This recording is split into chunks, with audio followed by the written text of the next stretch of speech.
Oh my goodness, guys. Oh my god. Whoa. The drought situation in the country is extreme, you guys. Oh my goodness. You guys, we need to come through for these people. Oh my god. عبنا بيئة عبنا مرتها بعد الحمد لله جدا بانس كرسنا نكى طبعا شيلين هيري كرن عوا سكوبرنا نكى كلام ما بهاي وريك سنسا سكر طولي سب لحقات غاضة طبعا شيلين ممكن له أبيل وكرسنا. It's tough, you know. ilmaha waa naga xanuunsan yihiin meeshaan waxaa sidii ugu imaanay waxaa jirta 10 gabdhood oo umar ah oo hataa uuji waxay ku soo gurtaanay weeyaan. What did she say? Since we came here, almost 10 mothers have delivered here, and they could not even purchase for porridge. haddaad barga ilaahayna kulmi oos noo imaadeen oodna soo booqateen dhibaan nahaye ilaaha naga dhacsan kare ilaahan baryaynaa oo idin gargala inaan musaacida noo keentiin oo allayna soo sid noogu soo booqateen noogu imaadiin noo nooleysiinaan aan ka tawaran. They're happy that actually they've been praying to Allah to alleviate their situation. Yeah. And if we have come here through Allah's permission, let us see how we can help them to make their pain less painful. Because the situation which they're going through right now is extremely tough.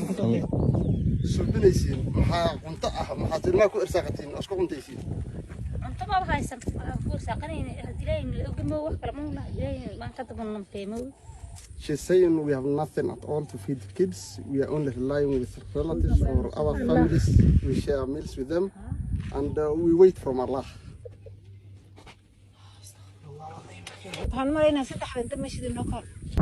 Hello everyone, welcome back to my channel.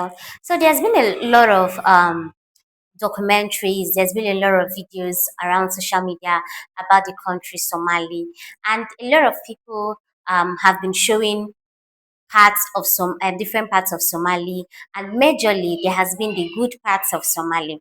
They have been telling you the sweet parts, the peaceful part of it, the beautiful part of it, and everything. But no one has actually shown the suffering, the pain, and everything some people in Somali do go through. So right now I would like us to watch through these videos, and then we get to understand what a lot of people in Somali are really facing, what they are going through, the hardship, a lot of things that they are going through that a lot of people have not been able to document or to show the world. All right, so let's watch through this video, then we come back, read other people's comments as usual, so that we can know what people think about this. Okay, so let's watch, come back and read. Please all write to me, to the original creators of these videos. Thank you so much for liking, subscribing, and please do not forget to drop your comments, because I would like to know what you all think. Thank you. I've never felt this emotional ever in my life. Oh my goodness. You guys, the drought situation over here is extreme. People over here have not eaten for like, I don't know, for like 2 months. Imagine 2 whole months people have not eaten. They're just depending on water, and this is what I was told they're eating. They boil these trees and they eat that and water. Oh my god. We have 400 households over here, and all of them, they just depend on like maybe 1 meal a day. That is if someone finds something, and they all share. Like imagine someone gets 10 shillings. That's what they told us. If one household gets 10 shillings, they all like share that 10 shillings, buy something that can feed all of them. Subhanallah. Subhanallah, yani. And the thing in me amazes even more is the faith that these people have in Allah. Oh my God. These people, they have the most faith I've ever seen. All of them are like, thank you for coming. If you're gonna help us because of Allah, please help us. But we only expect help from Allah. Oh my God. Wow. This trip has been an eye-opener for me. Why is the age issue of the marriage a bigger attention-grabbing issue while we have major crisis? There are no health care centers free for the people in Somalia. poverty, malnutrition. Somalia has one of the highest maternity deaths in the world. Why are we not fighting for the woman dying in the childbirth? Why are we not thinking about our young men and women fleeing to other countries and dying in the ocean? Why are we not talking about injustice in Somalia? Because all of this, there is no funding. There is funding in talking about circumcision, and there is money also talking about the age issue because of NGOs. So let's be honest and be real about these issues. Someone asked me why I'm making it seem like I cannot go back to Somalia. Well, the only thing I can say to that is, as someone with a psychology degree, and you don't have to have a psychology degree to know this, but some people may not know this, that there is something called generational trauma. Just like we inherit our DNA from our parents, we also inherit their fears and traumas as well. So there are things like trauma that can be passed down from one generation to another. So I have a fear of going back to Somalia without ever having seen it, unfortunately. But I love my country and I would love to go see it. I would love to go touch the sand, smell the air, conversate with the people, and eat its fruits. But life is step by step, and I would love to start with baby steps. I would love to visit Jigjiga, and I would love to go to Garowe. I would also love to go visit Hargeisa and Borama and stay in Dar es Salaam, that's in Mogadishu. But yeah, baby steps until I get to Hamar, inshallah. But yeah, no, that's it. And generational trauma is real, you guys. Wallahi, it is real.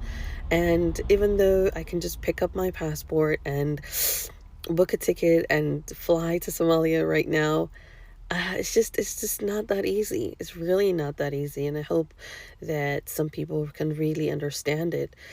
I would love to start with baby steps. And if you guys want to hear my mom's Civil War stories, I can definitely make some videos about that as well. Anyways, until next time, bye. Inshallah, if you're in Somalia, I hope to see you in Somalia one day. Bye. What makes me so sad is that so many Somalis back home are suffering from what they think is gas or heartburn or gastritis, and it is, but it's caused by a lifelong bacterium that is living in their stomach lining, that is from the water that they are drinking, and it has a prevalence in the Horn of Africa from 70 to 90%, and the bacteria is called H. pylori. Full name is Helicobacter pylori, and it is found in contaminated water sources, and it's spread orally. You can give it to your child by feeding it by your hand, by sharing cups, sharing cutlery, and it's a spiral-shaped bacterium, and once you ingest the contaminated water, it lives in your stomach lining for decades and decades. Like my grandmother died in 2019 from a form of stomach cancer that was caused by her chronic inflammation that was triggered by her the constant contaminated water that she kept drinking. It survives the stomach lining for years and years because it produces urease, which converts urea to ammonia, which neutralizes the stomach acid, and then it gets to burrow into your mucus layer, and it can live there for ages unless you go on obviously rounds and rounds of antibiotics. It makes me so sad because it's almost like a cultural thing for elderly people back home to just stop eating spicy or tomato based meals and start eating bland food or anything to like manage their gas, but in reality it's not gas, it's the bacteria in their stomach that is creating these symptoms like bloating, and it honestly, chronic inflammation in general, which is the body's reaction on trying to fight infection and injury, but obviously over time, if it's constant and if it's chronic, it leads to cancer like it did with my grandmother. And it thins out your stomach lining so much so that your body is no longer able to absorb iron. And we know a lot of Somalis, suffer from anemia and iron deficiency. You're unable to absorb any sort of nutrients, B12, anything. What makes me so annoyed is that my family back home, like even my mother and sister, have been diagnosed with H. pylori, and I'm always telling them, can you please boil your water? And they always constantly forget to just boil their water, and they just drink it straight out the tap, and you cannot drink tap water in Somalia. Not even in Somaliland, as the people want me to specify. Honestly, if your parents are complaining of gastritis or any sort of gas, or any sort of like heartburn, please go to the hospital and get them checked for H. pylori, because I'm telling you, majority of Somali immigrants that come from Somalia have it. You can get it below the age of 10. Most Somali kids get it at age of 5, anytime that they begin drinking Somali tap water, which they shouldn't be drinking unless they have boiled, because it's not safe because of contamination and malnutrition and Like as a biomed student, as someone that's taking public health, it pisses me off so much when Somalis complain about gas, when in reality it's the bacteria, it's the bacteria, it's the bacteria. I have observed something.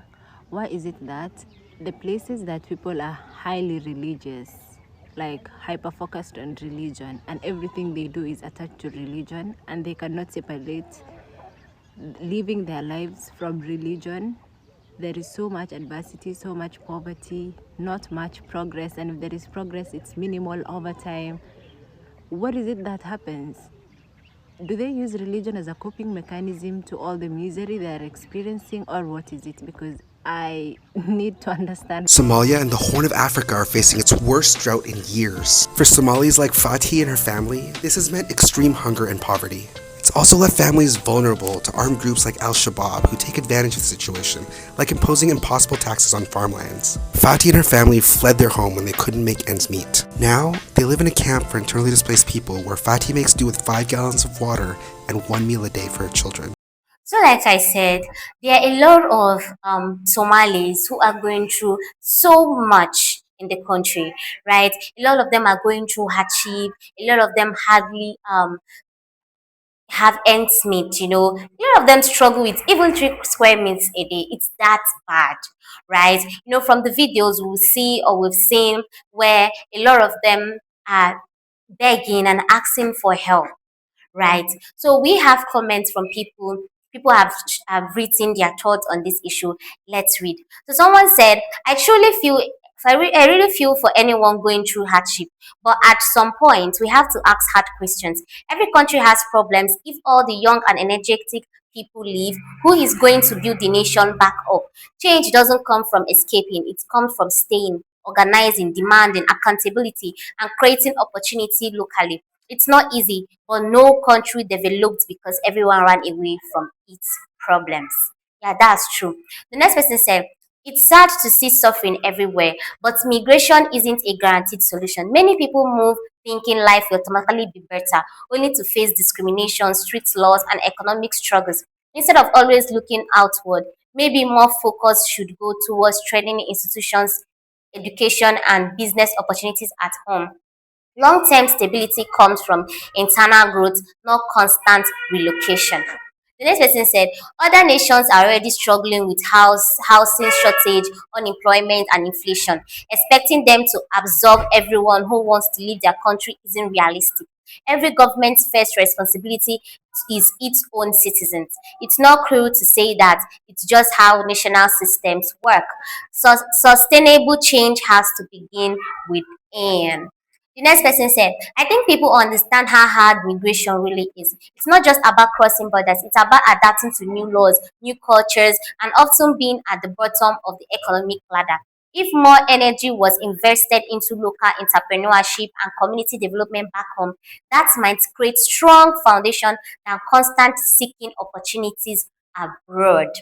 Another person said, there's a painful circle where people leave because of instability, but the more skilled and motivated people who leave, the harder it becomes to stabilize the country. Brain drain is real. Or at some point, the conversation has to shift from how do we live to how do we fix what's broken. That's where real progress starts. The next person said, compassion is important, but so is responsibility. No foreign country owes anyone permanent residence simply because life is hard elsewhere. That's a global reality. The better long term solution is political reform, anti corruption efforts, and economical development within the country itself. That's the path many successful nations have taken. Another person said, it's understandable to want safety and opportunity, but relying entirely on other countries to provide that can create dependency. True dignity comes from building strong system at home. Education, healthcare, security, and jobs. That work is difficult, but it's more sustainable than hoping another nation will solve internal problems. The next person said, I don't celebrate anyone's suffering, but I also don't think migration should always be seen as the only answer. Every country in the world has gone through hard periods. The nations that strive are the ones which citizens stay engaged. Demand better leadership and invest in rebuilding. That kind of change takes time and commitment. Anyway, guys, the truth is, I definitely believe that when you put in so much work into trying to fix what is broken, it becomes better. It might not change automatically, but definitely with effort and consistency, a lot of things are going to change. Anyway, guys, thank you so much for watching this video. We've come to the end of this one. Please do not forget to like, subscribe, and drop your comments in the comment section, because I would really like to know what you really think about this. Okay, all right, please, all right, remain to the original creators of these videos. Thank you so much for watching. I'll see you in the next one.